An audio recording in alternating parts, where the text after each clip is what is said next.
Hi, everyone. Welcome. Maryssa Mitsch here from the Department of Special Education in the Early Childhood Special Education Program. And I am here with dear friend, Erica Hanna. Welcome, Erica. Hi, thanks so much for having me.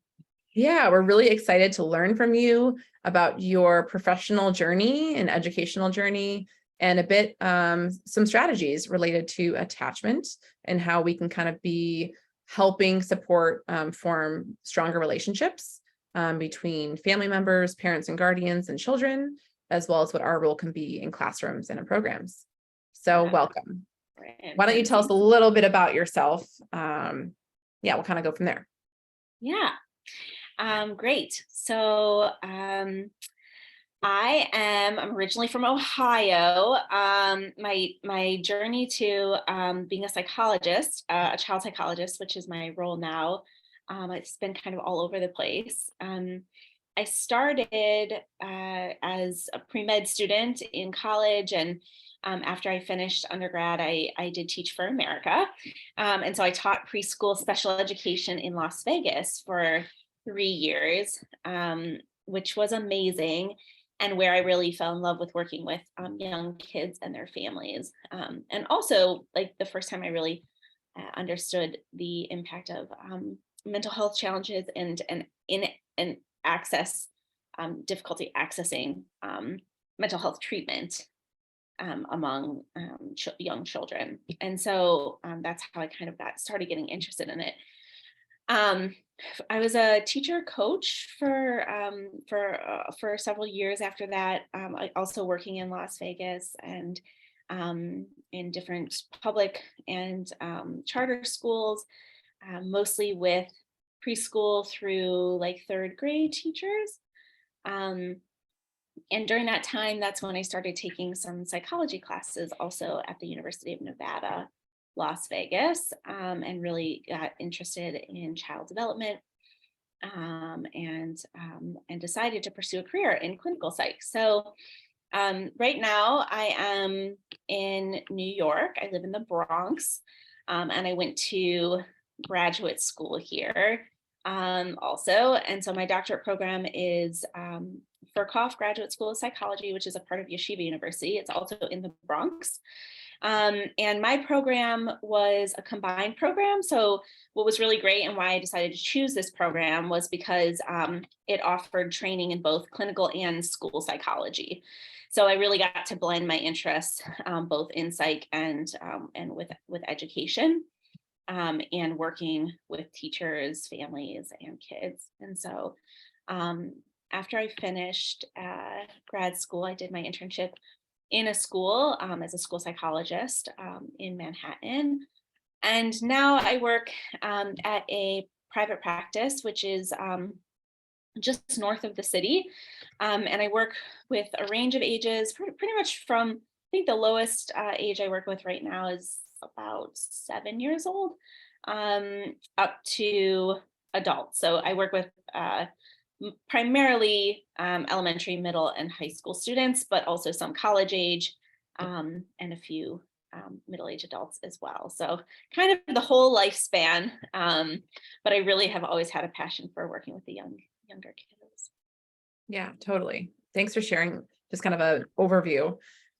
So backing up for a bit, just to kind of clarify for students. So when you were working as a early childhood special education preschool teacher in a special day class, that's what we call it in California, self-contained class. And then you were working as a teacher coach. You were also taking classes in psychology on the side. Can you just talk a little bit about how that started and how, well, I mean, obviously we're all like, how did you balance that all? But like, how did you get to that point? That's a really good question.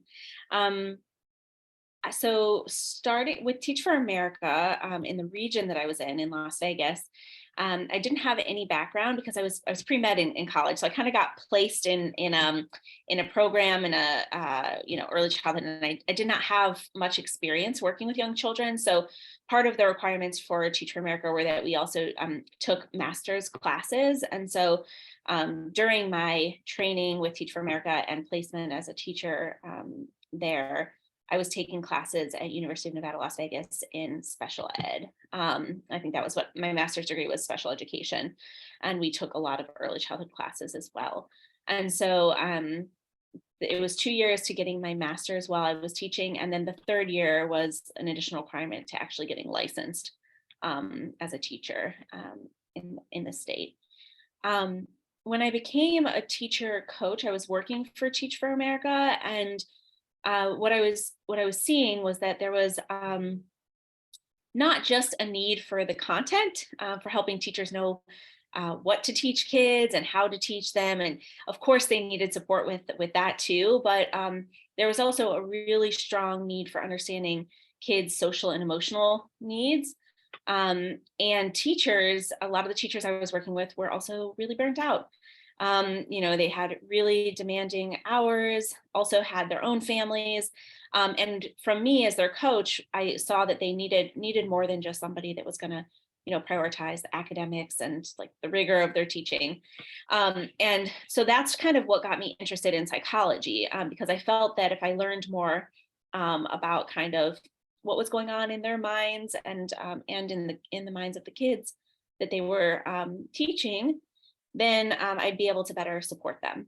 So the first few classes I took were sort of just for my own interest. I was not a degree seeking student at that time. That's what they called it, non-degree seeking. I just, took like one class each while I was working full time. I took one class, which allowed me to kind of balance the work there. And I started taking a child development class, and then I took an abnormal psychology class. And after a few classes, I realized that I really wanted to dive into this more. That's kind of what I wanted my career to be. And so the way that the classes kind of were structured at UNLV, and with the flexibility of my coaching schedule, I was kind of able to do a lot of stuff in the evening, and when I wasn't actually in classrooms observing and stuff. That was really helpful. I did a lot of online classes in order to get the requirements to then apply to a graduate school program in psychology. And I think many of the requirements, sort of the prereqs that you need for a lot of different therapy degrees, whether it's social work or a master's in health counseling or being a psychologist. A lot of those you can get from most universities offer kind of those as like undergraduate courses that you can take, and you don't always have to be like a full-time student to take them. Yeah.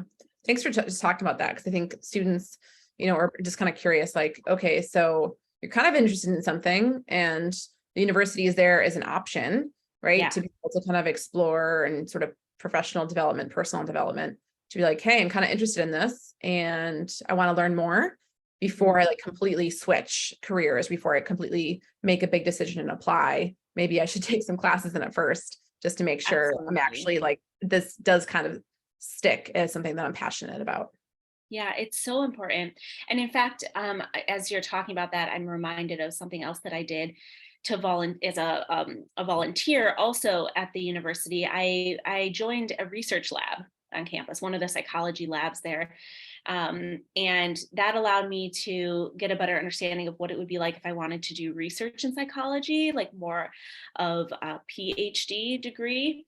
And actually I did that, and I was glad I did, because I decided I didn't want to do that. I didn't really want to do a heavily research focused degree. Instead, I was more interested in the clinical work, getting more practice working with patients directly. And so the degree that I ended up choosing for graduate school, which is a PsyD, a PSYD degree, or a doctorate in psychology, had still some small research component, but less. And I think that because I, did that early on, it allowed me to be more sure of whether it was something that, I wanted to be a part of my graduate career. So I think that you can definitely do some exploration before you make a big decision in terms of pursuing a different career path or a higher level of training. Yeah, because those training in those years in graduate school, it's a lot of time, it's a lot of money, it's a lot of energy going towards it. So you really want to make sure what you're applying for and what you accept is a good fit for you and what your goals are. Absolutely. So that's really important. Cool. All right. So let's kind of switch gears a bit and talk earlier, kind of offline. You were talking a bit about some of the work that you're doing and how attachment has kind of been this consistent theme that comes up in your conversations with patients or clients. So can you speak to that a little bit more? Yes, absolutely.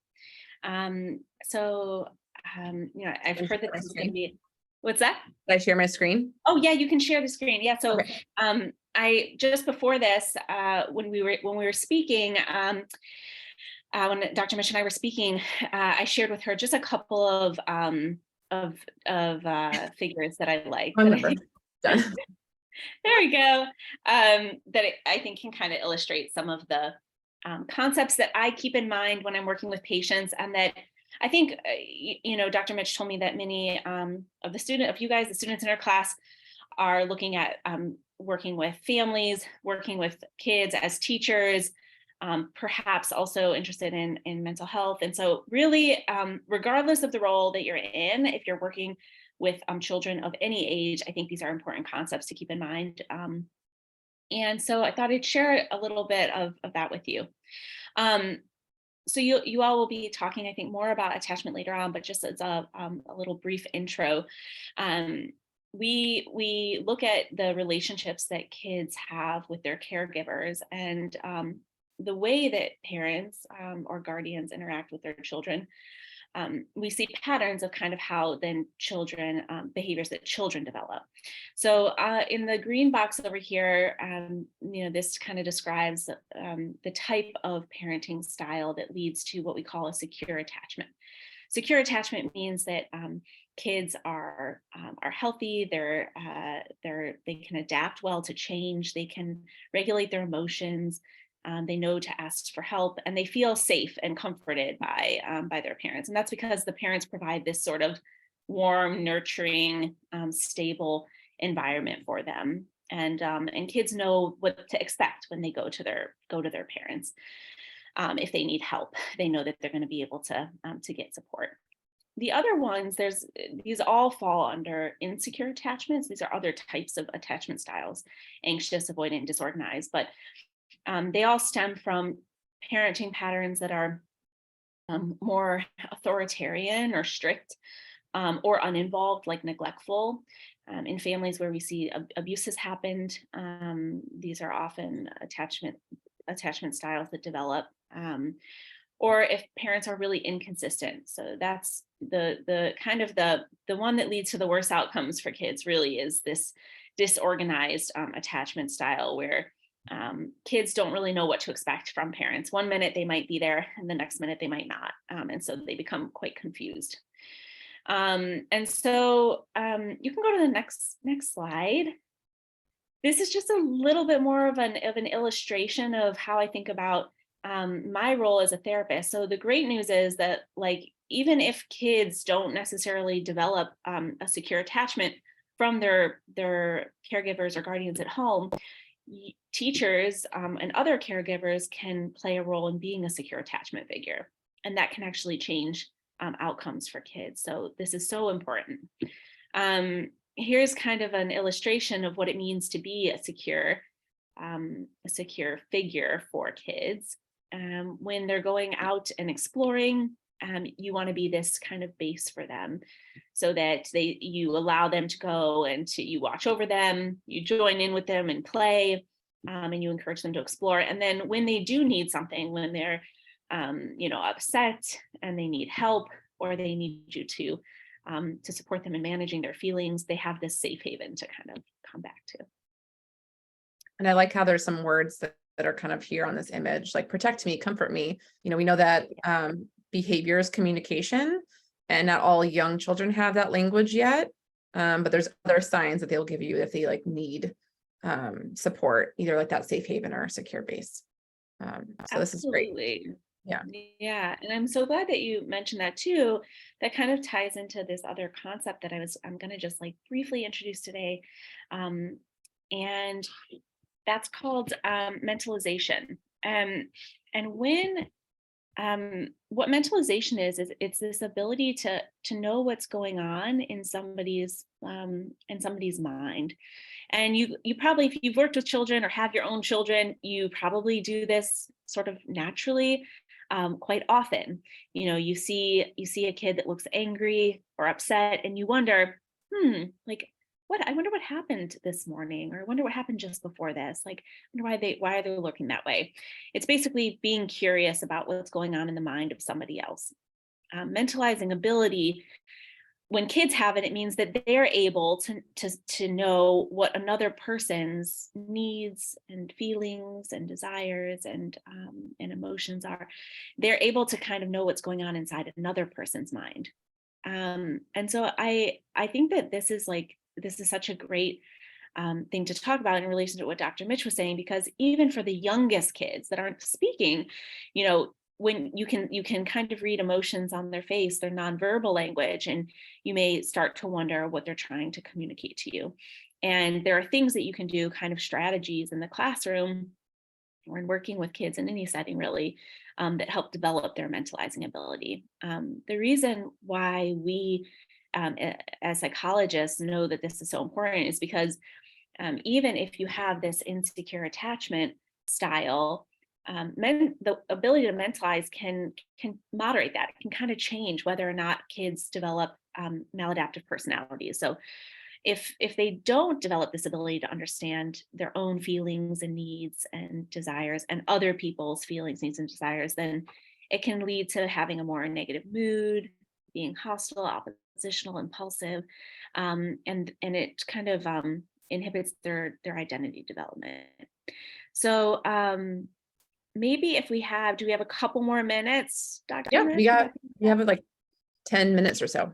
Oh, perfect. Okay. So yeah, maybe we have time. We have time. Perfect. Okay. So maybe we can talk about just like a couple strategies, and then maybe kind of just engage in some conversation about what this means in the classroom and stuff. Totally. Should I go to the next slide? Yeah. Sorry. This is our last one. Okay. This just this kind of shows some different ways that that teachers or therapists can help students develop mentalizing capacity. It's a fancy word, but it doesn't. It's not such a totally new concept, probably, to most of you. Really, what it means in like a classroom, let's say, is that in addition to paying attention to content or skills that you're teaching, you're also being sensitive to what it's like to be a child in like the classroom. Particularly if you find that students are really having trouble with a particular concept or adjusting to the classroom, if you feel that like something's going on that's making it hard for them to to be successful or to even to enjoy school. And so this shows like different strategies you would use for different types of students. So in a classroom, you might have some students who have a really low ability to manage their own emotions, like they really struggle with being able to do that. And for those students, what they need is an adult to be supportive and empathic. What that might look like in the classroom is them labeling like, wow, like it seems like it was a really hard morning before you came to school. And on the flip side of that, like on the other end of the spectrum, you may have students who are already have a really strong ability to manage their own emotions or really high affect regulation. And in those situations, you can kind of go above and beyond and actually wondering about the relationship between you and a student. So the example given here is saying something like, I wonder if I say that we can't do this particular activity, what's that going to feel like to you? What are you going to be thinking? What will that mean for the rest of your day? That would be an example of something you might do with like a student who has a really strong ability to manage their own emotions. And so like, and then you would, sorry, I mean, so, teachers, professionals, caregivers, therapists, whatever, you're kind of able to kind of gather and maybe place kiddos on the spectrum based off of like your observations, based off of it, conversations with them, exactly. Seeing them in the program and sort of how they thrive. And I imagine in some ways this might change from setting to setting too. It absolutely does. You might notice that some students who struggle in particular, let's say with a particular subject, maybe even in reading, because they might be a student that has like a reading disability, their affect regulation might be a little bit lower in that particular class than it might be when they're at recess, or it might flip-flop that for other students, right? When they're in a more stimulating environment like recess or PE, it might be harder for them to manage their own emotions. So certainly can change from like setting to setting. And also it's not something that's stable from one caregiver to another. You might find that a student has an easier time regulating their emotions with you than they do when they're with a parent. And so, you might be able to model actually for parents how to do some of these things actually as well. Yeah, I love this because I think it helps support how there is a progression and a spectrum, and it's like fluid. So it's kind of always constantly changing, and also gives some ideas of things that you can say or do kind of immediately. Like people could, watch this and be like, okay, I'm going to try to, build a relationship, or, observe 1 or 2 kids in my program or classroom and try this just with like 1, maybe 2 of them the next day. Absolutely.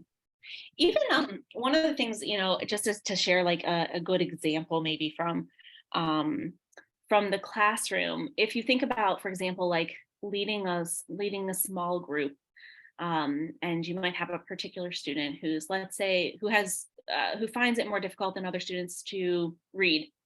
And you might notice that student in your small group is like being distracting, kind of poking other students next to them, right? I think that often teachers might jump in and say, like, my job is to manage this behavior. What do I do to get him to stop poking or to stop? And that is often what teachers are told. Let's think about a behavior plan, or some way to kind of correct this. Mentalizing is more of taking a stance of curiosity about what's going on in the child's mind, and why might they be poking or distracting. So, in this particular situation, if we know a child has difficulty reading, maybe you might wonder out loud, I wonder if it's difficult right now reading in front of this group. I wonder if it might be a little bit of a struggle. We don't know exactly what's going on, but you show curiosity, and you might clarify, tell me a little bit about like how you're feeling right now, or you might label what you notice if they're getting frustrated. And that can allow you to really get at the root of some of the behaviors rather than just trying to stop them. I love that. Do you mind if I stop sharing? Yeah. Yeah. No, I love that. Wait. Sorry, I'm still seeing my screen. Yeah, no, I love that because I think we talk a lot about curiosity in the class and like labeling emotions. We have another guest speaker that they've either heard from or will hear from that talks about labeling emotions and talking about the different characteristics that come along with that, and expanding the vocabulary around emotion and feelings. Yeah. But just being able to sort of name that and show that curiosity, because a lot of more traditional behavior, challenging behavior really is, antecedent behavior consequence. And while, that can be helpful for data collection in some ways, there is like the humanistic curiosity element that needs to be kind of the foundation of any kind of supporting kids in a classroom program around behavior, because behavior is communication. So I love the idea of the mentalization strategies. Yeah. And I think that, even for students, like we said, that are really high on that, like, ability to regulate their own emotions, you can take it even a step further and helping them develop these like really good skills, these good mentalizing skills, by saying something like, what would it be like if I asked you to read this passage aloud to the small group? It's asking them to think about their own mental state. So these are great things, and it has to have to be a replacement for anything else, for functional behavior assessment, or a replacement for the content you're teaching or anything like that. It's just something that you do in addition to it. So just, it gives you a deeper understanding, I think, of students. And like Dr. Mitsch said, it would be impossible to do this all the time for all students. So it's something that you really want to like focus in on for a student that really seems to be struggling with something, whether it's fitting in with peers, or enjoying school or something. You can kind of try this out maybe with one of those kiddos. Yeah. In the class, we're reading a book called Troublemakers. And so I Mhm. think for those kids who tend to be labeled as troublemakers in the classroom, this might be a good idea to sort of focus on a couple of kids or one child in the classroom. Yeah. We also heard from a guest speaker about sort of noticing some of the quiet kids in classrooms and sort of perhaps why are they quiet? And because oftentimes they might be overlooked because they kind of are just going with the flow of the schedule and routine and not really drawing attention to themselves, because sometimes it's like the shyness and that's just their personality, but sometimes they want to fly under the radar. They don't necessarily want to have attention drawn to them from peers or from adults. Yeah. And somebody, I think an adult kind of like sitting with them and helping to label their emotions and saying like, and noticing and wondering what's behind that behavior. Is it actually anxiety? Or is it embarrassment?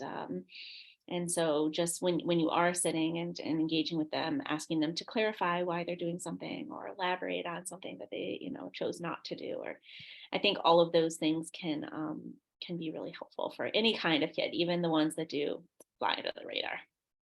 Totally. Thanks. Yeah, I guess that makes me think just a little bit about, we didn't really talk about this before, and I don't know how I'm going to phrase this correctly. But when I think about, you have experience working directly with young children, like 3 years and up, and a lot of your work now, you kind of said you have some 7-year-olds going up, so elementary school age. When you get these kids at the age of like 6, 7, 8, are you ever sort of like, man, I wish their pre-K, kindergarten, first grade teacher or caregivers did this with them? Like, what could they have done to help support them? Like, are there any things that immediately come to mind that you oftentimes think? And I realize it's individualized based off of the child, but is there anything that we need to be doing at the early childhood level to best support kids? It's such a good question. By the time that they're hitting elementary school, they're already developing ideas about how others see them, basically about what are the things that others think about me. And so especially with students who are more vulnerable because they have issues with these like externalizing behaviors, like oppositional behaviors, ADHD, those kind of things. When kids are really young, they haven't yet developed ideas about their own identity. It's forming still. And so teachers and caregivers, they shape that by the way that they speak to children and about children, especially in front of other children.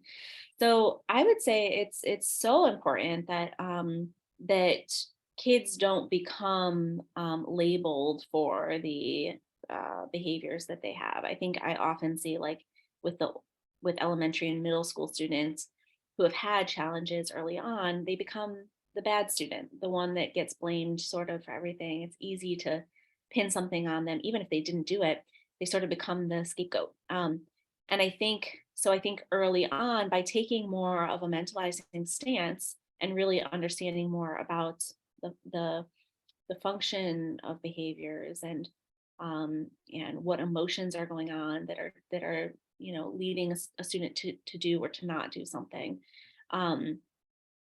it becomes less of a blame game, and they also don't begin to then see themselves as at at fault or as a bad student. So I think that that's such a sensitive time, and so it's so important to do these kind of things to just like understand more what's happening at home. If there is an insecure attachment, if you see those kind of behaviors, why did those develop, and what can you do to be more of a safe haven for them when they come to you upset? I think that that's a really, really important thing for early childhood teachers. Yeah, that's really helpful. Thanks for those tidbits. And I know some people in this class Sorry if you hear my dog. Hi, Leah. Talk to Auntie Erica. uh, so yeah, no, I think that's so important because I know some people in this class, for sure want to go and work with young kids. Some might be in elementary age, or going to like a related field. So that's so important of what we can be doing. And offline, we had also talked, this is a few weeks back, we had talked a little bit about some of the clients or the patients that you're working with, and how, that coupled with like your past work experiences, how a lot of the challenges and the needs that they're coming to for you with support really kind of hit all people in all types of identities and intersectionalities. Can you speak to that a little bit? Sure. I think what we were talking about is like the different kinds of challenges that I see now versus when I was like working in low income schools, and also most of my training, like in throughout graduate school, was in more impoverished communities in the Bronx, Queens, and so what I would say is that like now the clinic that I'm in right now is in a more affluent community.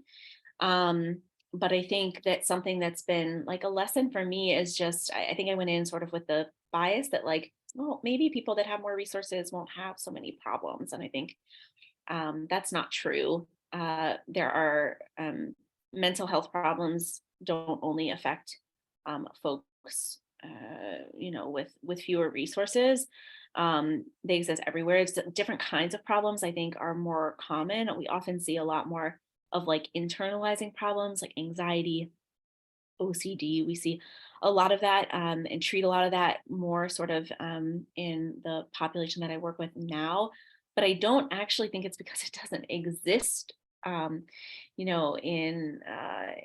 lower income communities. I think that what happens is, like Dr. Mitsch was saying, it goes under the radar. We're seeing people referred more for what schools are saying are like problematic behaviors, more of conduct disorders and aggression, that kind of stuff.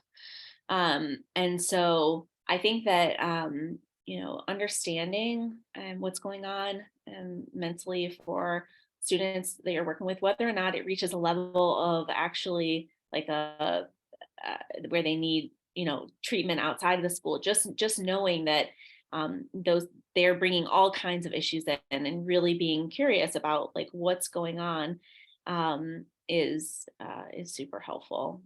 So I think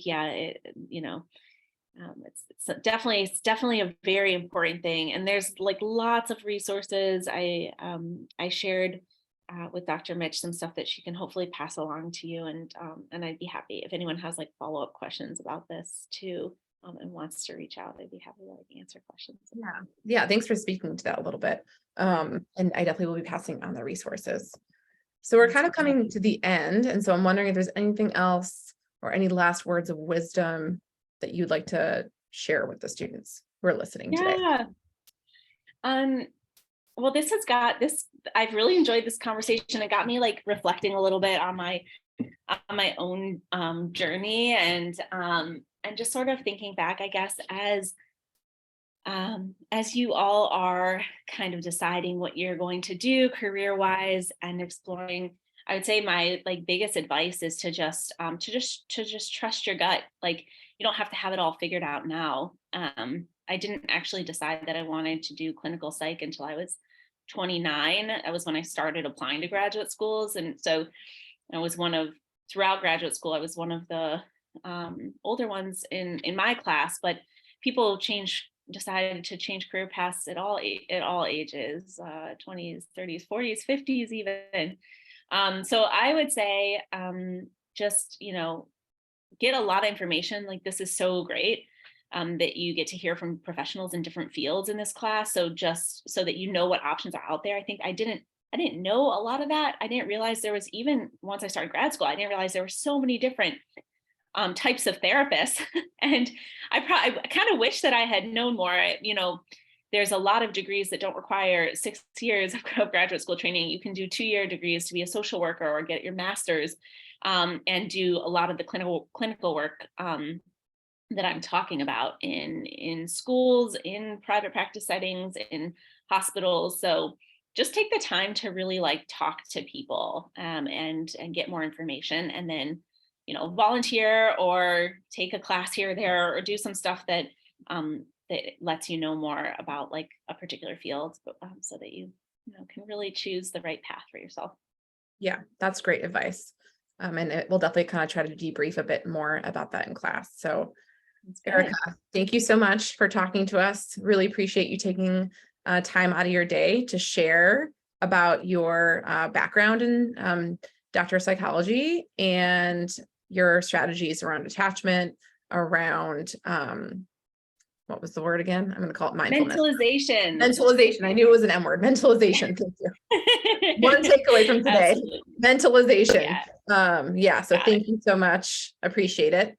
And again, also thanks for offering that if students have follow-up questions that they can kind of reach out to you. So yeah, please do. I would be happy to talk with folks and also clarify some of the differences between different types of therapists and stuff too. That's something that is a question that I get from a lot of people in terms of deciding like what path. So if you are interested in mental health and want to know more about that, definitely reach out.